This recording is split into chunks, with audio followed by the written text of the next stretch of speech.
Dari hasil dari lapor kemarin, tiba-tiba mereka ngumumin ini SP3, barang bukti datangan sekali. Jadi Anda menilai penyelidikan yang dilakukan oleh Bareskrim ini tidak terbuka begitu penyelidikan? Tidak transparan, dan bahkan saya tadi juga kebetulan barusan ada meeting ya dengan teman-teman, akan segera dilaporkan kepada instansi-instansi di atas Mabes Polri. Misalnya apa? Ya misalnya pengawas ya, Wasisdiknya, kemudian juga sampai ke Kompolnas.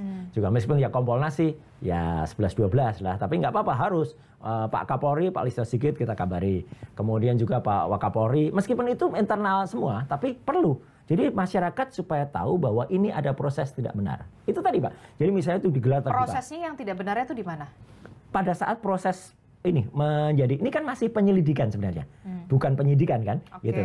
Apalagi konon itu sebenarnya kita juga nggak tahu. Saya tadi tanya teman-teman yang dari TPUA, kebetulan saya sebenarnya bukan pelapor, tapi hanya pihak yang terkait yang diajak untuk menjadi ahli di situ. Saya tanya, teman-teman itu sudah diundang belum? Belum.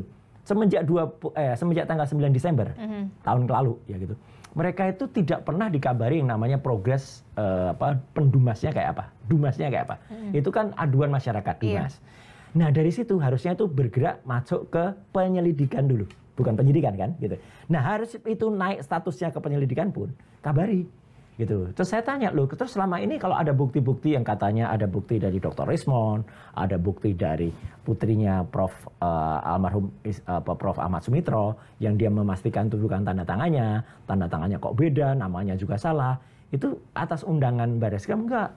Jadi teman-teman tuh masukin sendiri dan belum ada progres. Tiba-tiba mereka dapat kabar tim dari Bareskrim. Kita apresiasi, katanya kan datang ke Jogja, datang ke Solo, ngumpulin teman-teman. Harusnya Mbak, kalau misalnya kita lapor ke satu pihak, kalau pihak itu tiba-tiba mengerjakan sesuatu, kan ya harusnya dilaporin dong apa yang dikerjain. Enggak terus tiba-tiba dia jalan sendiri, tiba-tiba nggak kabari, terus pun minimal. Kemarin ketika press conference, TPUA diundang. Minimal itu paling minimal. Ini nggak diundang? Enggak, ternyata jalan-jalan sendiri, ngumpulin sendiri, sampel-sampelnya cari sendiri, ya. Jadi masyarakat biar ngerti nih ya, gitu. Apa yang kemarin itu sangat tidak transparan dan saya menyayangkan bener. Saya cinta juga kepada institusi kepolisian. Saya pernah juga membantu mereka misalnya dalam hal identifikasi di GC-Leg juga dulu ada. Saya pernah juga di push info ya gitu untuk kemudian melakukan itu. Tapi kok sekarang begini sih gitu caranya. Sehingga apalagi yang paling penting Mbak, tiba-tiba dari hasil dari lapor kemarin, tiba-tiba mereka ngumumin ini SP3. Iya, penghentian. Karena memang sudah identik dan segala macam, jadinya kemudian dihentikan penyelidikannya. Itu namanya loncat kodok jauh banget gitu loh. Loncat katanya jauh banget, kalaupun leapfrog ya. Harusnya kayak gitu.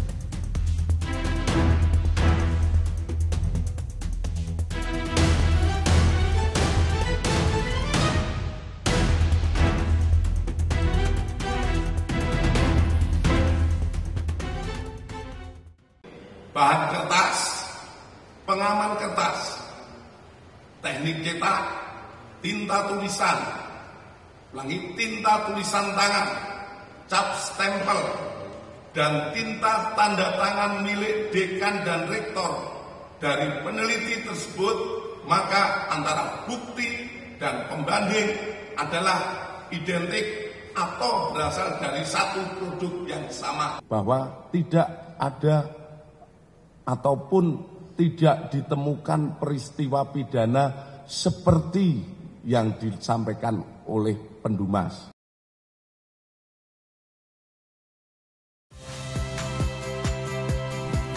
Saya Harjuno Pramendito. Saksikan program-program Kompas TV melalui siaran digital, pay TV, dan media streaming lainnya. Kompas TV, independen, terpercaya.